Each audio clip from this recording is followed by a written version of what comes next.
What's going on, everyone? Welcome. This is not LilBigMan Gaming anymore for this segment.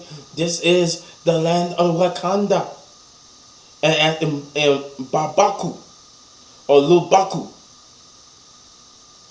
I am giving you the review for Black Panther 2, or as known as Black Panther Wakanda Forever. Wakanda Forever! For the thumbnail. But, yeah, this movie was good, man. The first thing I want to say before I get into the review and the synopsis is that whoever was saying, and I've been hearing this since the movie came out. People, I'm saying it right now. These are idiotic people. Sorry if you have this opinion, but whoever was saying Black Adam was better than Wakanda or Black Panther Wakanda Forever was stupid, because Black Panther was way better than Wakanda. Black Panther Wakanda Forever was way better than Black Adam. But let me give you the synopsis, and then I'm going to give you my thoughts on this movie, because I know it's late, but for those who haven't seen it, you want to hear my take on it, and those who have seen it, you still want to hear my take on it. So, the synopsis read: Kree Wamanda, Shiri, Mbaku, Oki, and the Dora Milaje fight to protect their nation from intervening world powers in the wake of King T'Challa's death.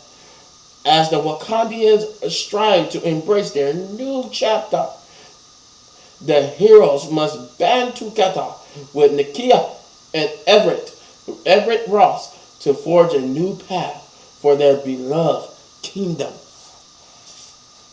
Now, with that being said, where's my little thing? But with that being said, one thing I wanted to address before, and just part of the breakdown, was that this was I think a lot of people's reviews were saying this, and even IGN review for Black Panther was saying this, is that what's her name again? The girl who played Ironheart. I forget. I need to know her actual character's name, because I want to call her by her character's name, and I don't want to mess it up.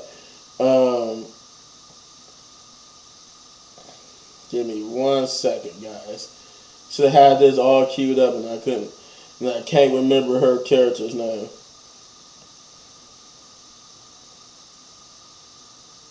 Here we go, and it's Riri Williams. Okay, Riri. Now that I got that out the way, but yes. So Riri. Everybody was saying how Riri is just basically like a plot device and not a fleshed out character.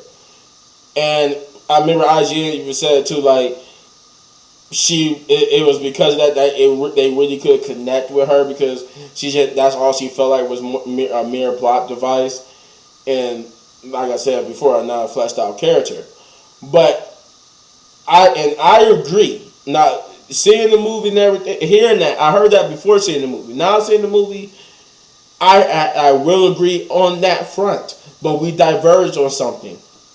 And what we diverge on is this: for the purpose of her being a plot device, and this has something to do. This is the reason why I'm starting off with this, because this has something to do with how the movie started off, kind of. Is that what I'm going to say is this without spoiling the movie, but I will say, her being a plot device, that part of everybody's review is actually accurate, because basically, in short, without Riri, this movie doesn't happen. Riri is a plot device in the sense of she's the reason that two people becomes into conflict. Now, with that being said, you already know who those two people are: Wakanda and Namor. Now I won't reveal how she does this, but Riri is basically that's her being a plot device. Yes, she's a plot device in that sense of without her, the movie with Black Panther Wakanda Forever does it not happen. Like there's no Black Panther Wakanda Forever without Riri Williams because that's the way that they structured the movie. There's no introduction to Namor.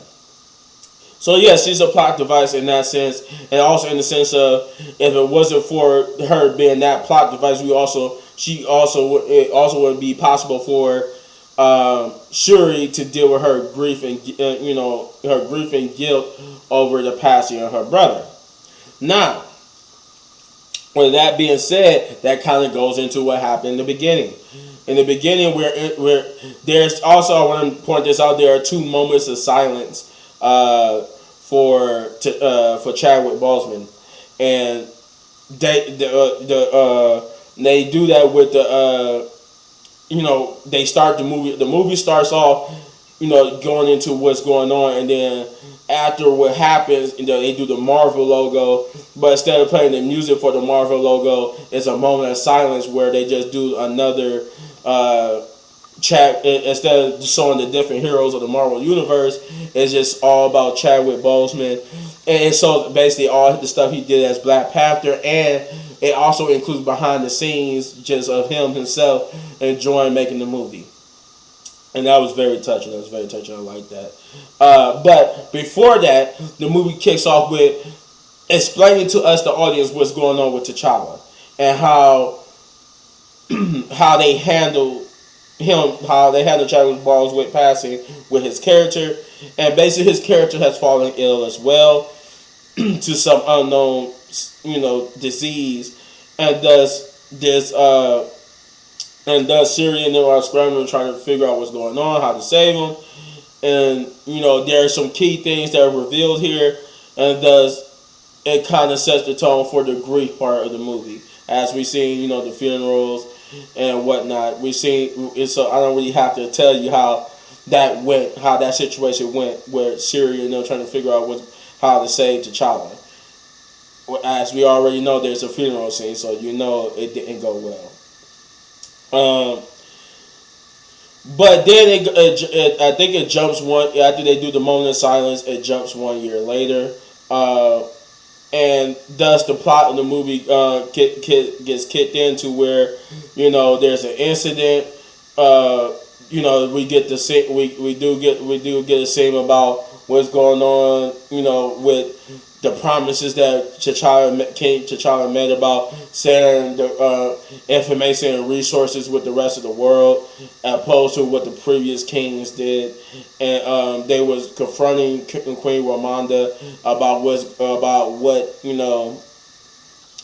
that notion that they haven't made good on that. Thus, the plot in the movie kicks into place because that's kind of another plot device there. The resources of Wakanda is kind of what leads them into conflict with Namor. Thus, Q and Riri. Riri does something that upsets Namor, thus bringing Namor to confront the Wakandian, confront Shuri and Ramonda, because he feels that if it wasn't for T'Challa doing a certain thing in the previous movie, he wouldn't have it's something that's happening now in this movie wouldn't be a problem. This is what brings them into conflict with Namor, because Namor wants the scientists, as he kept saying throughout the movie, to be brought to him, to be dealt with, and by dealt with he means.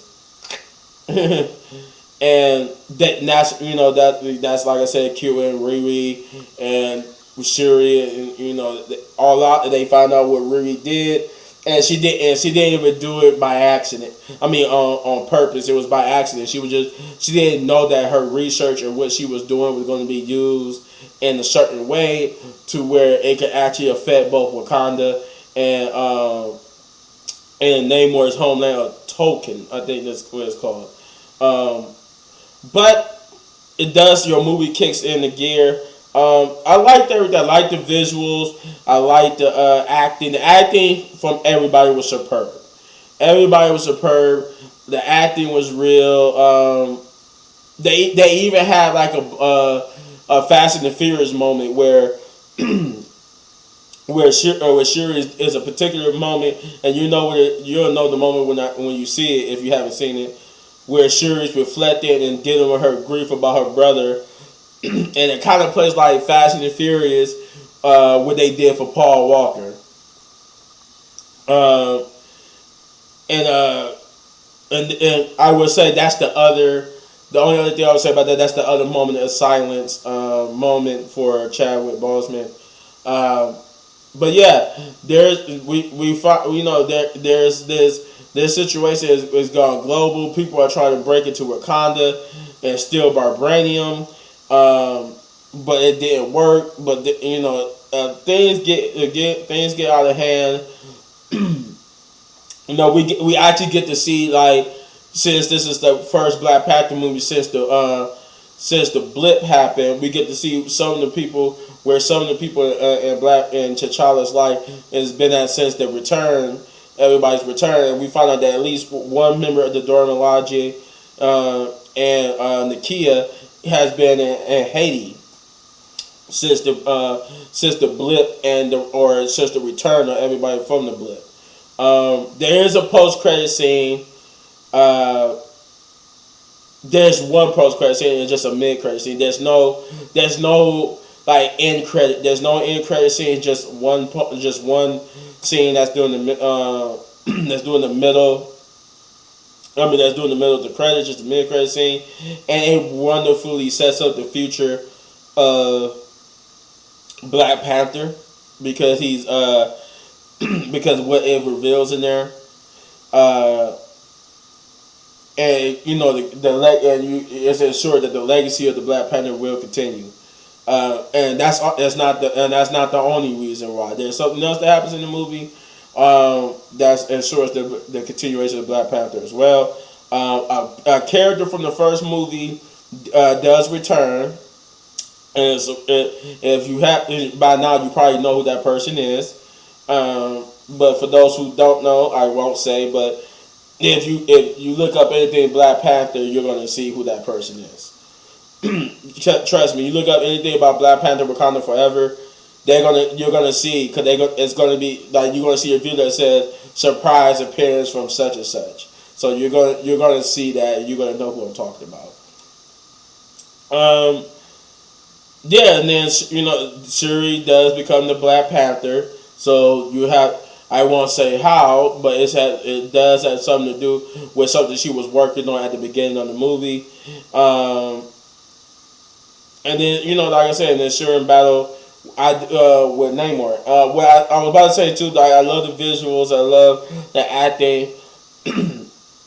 I love too how they drew the parallels between Shuri and Namor. And that Shuri and Namor's paths to the throne is very similar, and that's actually how that notion that is how they actually kind of they use that to resolve the conflict. And but yeah, the movie was good. I love Namor's part. His character was very well thought. They humanized him, and yes, they do confirm the existence of mutants in this movie using Namor. Because Namor, I think he actually used the word mutant. He actually used the word mutant, confirming mutants' existence in the MCU. Thus, what they said is what Kevin Feige and them was saying was true, that and what the rumor reports were saying was true, that there was slowly by the time the X-Men movie do come out, we had already been introduced to mutants because they're over the course of the TV shows and movies they are revealing mutants. I don't think I have anything else to say. Yeah, I don't have anything else to say. I mean, the movie was good. There was really no faults with it. They was dealing that for what they was dealing with and what they had to do. They came out and perfectly did it. There's deaths too. That's the last thing I want to say. There are some key character deaths in this movie. And that a scene that we seen in the trailers was actually heavily edited. So take that what you will. But with that being said, I'm giving, because I remember I don't know if I actually did a review for the first Black Panther movie on my channel, but the first Black Panther movie was a splendid 10 out of 10. And this movie, while it couldn't capture the exact magic of the first movie, it still was a solid 8 out of 10 big ups for me, because it was a good watch. I will say, like the first Black Panther movie, I could watch this movie multiple times, because I think I went to the movies like 2 or 3 times to see Black Panther, and I will say this movie is good enough for me to go to the movies and see it 2 more times. But yeah, you let me know in the comments down below what you thought without spoiling it. You know, you let me know in the comments down below what you thought about Black Panther Wakanda Forever. And if you enjoyed this review, you hit this button where you probably I don't know, you can see, you can see it, but right here for all of my movie reviews. And if you enjoyed the video so much and want to support the channel, hit those buttons. And as always, hit any one of these videos for more of my amazing content, but don't go anywhere, because I got reactions and gameplay coming up next. Peace.